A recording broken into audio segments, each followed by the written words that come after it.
Welcome to This Explainer. Today, we're literally stepping into the shoes of a digital architect to build a database completely from the ground up using SQL.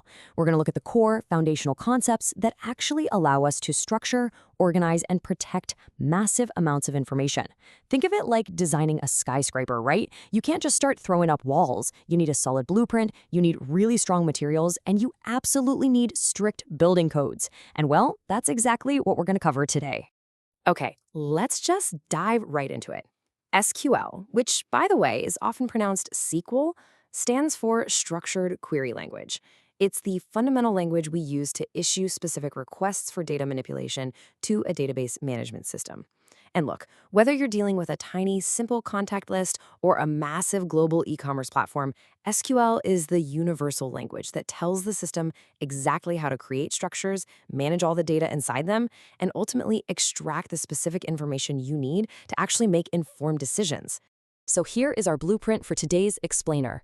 First, we'll meet SQL. Second, we'll cover data types and operators. Third, we'll get into building and modifying structures. And finally, number 4, setting rules with constraints. All right, Section 1, Meet SQL.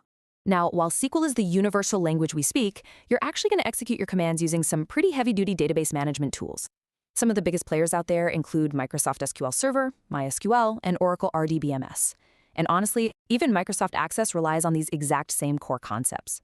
You can kind of think of these systems as the actual construction crews and the heavy machinery, while SQL is just the set of specific instructions you're handing over to the foreman.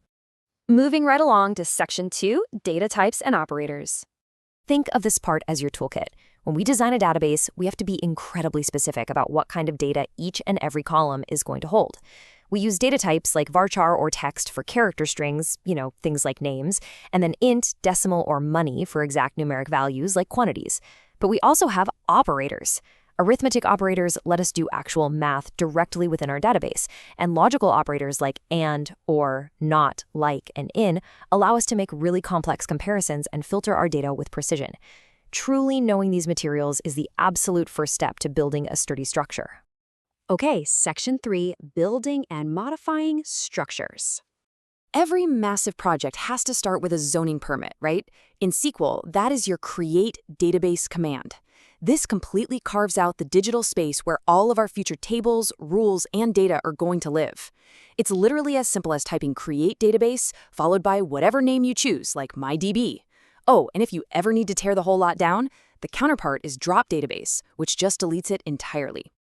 So what's really crucial here is understanding the natural life cycle of the structures within that database. We create a table to give our data a home. Then later on, because business needs always change, we might alter that table to add or modify some columns. And if a table becomes completely obsolete, we actually have 2 demolition options.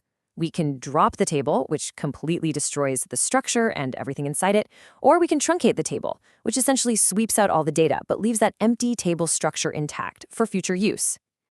It's actually really cool to see this all come together to build a functional students table.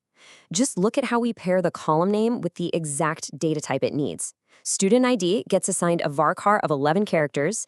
Last name gets a varchar of 99. We are literally framing the walls of our table right here. And hey, if we later decided, oops, we need a middle name, we could simply use alter table students, add middle name varchar 99. Super easy.